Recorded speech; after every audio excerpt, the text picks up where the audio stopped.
What's up developers, I'm ThatOneUnityDev, and today we'll be covering part 1 of how to create a 2D RPG leveling system. By the end of this video, we should have a character moving around the screen, some XP collectibles, basic stats, and UI. Ever since I can remember, RPG games have been my favorite genre of game, and as I got older and branched into game development, it's something I've always wanted to create. I found myself constantly prototyping and creating them. Even though none of them have seen the light of day, I've learned a lot from the process and gained valuable experience. Leveling systems aren't just for RPG games though. They play a huge part in many genres, and they allow for customization of characters and give the player a goal to work towards. In this 2-part series, we'll create a basic RPG-inspired leveling system, which can be expanded upon to fit whatever your game needs. What we'll be covering in this video is sprites, project setup, stats, UI sliders, XP gain, and some code to tie it all together. But before we jump into it, it would mean the world to me if you considered liking, subscribing, or commenting at the end of the video. I read each and every comment, and it really goes a long way to please the YouTube algorithm gods. With the introductions out of the way, let's start with the sprites. For this demo, I decided to use some of my own sprites. I created a simple player sprite with the idle and walk animations, a sword, a ground tile, a background sprite, a little torch, and an XP orb. But feel free to use copyright-free sprites or your own. With the sprites finished, let's create a new URP project. After that's done, I set the camera to orthographic, the background to a solid color, and set my renderer to a new 2D renderer. I then create a new global light 2D. I import my sprites and dress the scene. After that's done, I create a basic 2D character controller that has walking, sprinting, and jumping. Nothing too fancy.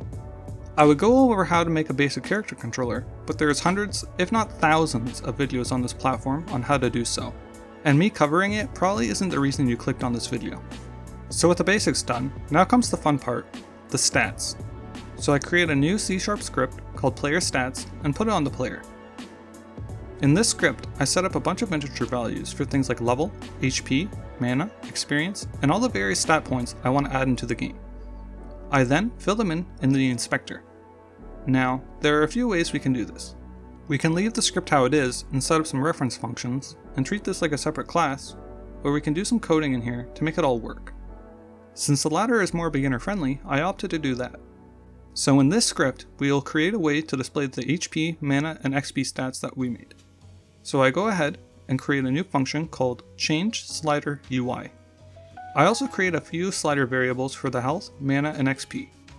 Make sure you add the using statement at the top to gain access to the UI library though. From here, we will fill in the function. I start by adjusting each slider's current value to be current health, current mana, and current XP. We can also go ahead and set our max values to match as well. Back into Unity, we need to create the sliders. So I create a new UI canvas. I then change the canvas to be screen space camera and the sorting layer to a new UI layer. Then, under our canvas, I create a new UI slider. I put it into place, remove the handle, and make it non-interactable. I then pretty it up and change the color. This will act as our health bar. Next, I duplicate it 2 times, one for the mana and one for the XP. I change their colors, sizing, and use Text Mesh Pro to display what each bar represents. I also put their value in the center, but feel free to experiment with the colors, sizing, and placement to get to look how you want. With the sliders looking nice, the next step is to make these sliders actually display the proper values. So navigate to your stat script in the inspector and drag and drop the appropriate sliders into their slots. Next, open your script and create 2 new Text Mesh Pro variables. We will use them for the text on the bars. Again, don't forget the using statement at the top so you have access to the Text Mesh Pro library. Now we will set the text values that is on the bars. In the changeSliderUI function, change the text to display current out of maximum. Then, add the function into update and assign the text variables in the inspector. And that should be it for the sliders. If you hit play, you can see we have full control of the sliders right from our script. This will allow us to change these values when certain things happen, like taking damage, using a spell, or gaining XP, which leads us to gaining XP.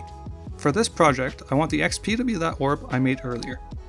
I want it to drop from monsters, wait a bit, then move to the player and automatically add it to our current XP. So the first thing I do is drag and drop my XP orb into the scene. I then give it two circle colliders. One is a little smaller than the orb, and the other one is a little bit larger. I set the larger one to a trigger, and since I want to drop and hit the ground, I add a rigid body 2D. All that's left to do is make it wait a second and move to the player.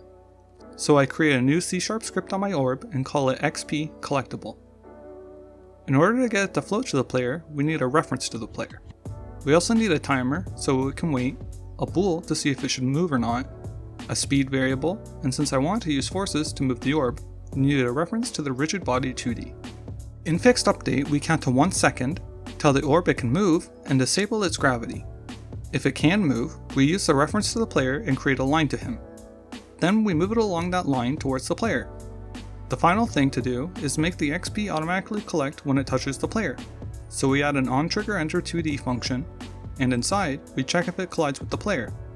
If it does collide with the player, it adds 1 XP to our stats and destroys itself. Now, back in Unity, if we adjust the speed in the inspector to something like 5, we can see the orb drops, waits a second, then comes hurtling to the player. When it touches the player, we gain 1 XP, and then the orb destroys itself. Perfect, just as we planned. This is definitely a good starting point, but unfortunately, that's all the time we have for this video. In the next part, we will add monsters to kill, a level up UI with the ability to increase our stats, and I'll even show you how to give the player unique abilities when they reach a certain level. I hope you enjoyed today's video, and maybe even learned a thing or two. Don't forget to like and subscribe if you haven't, and leave a comment if this helped you with your game.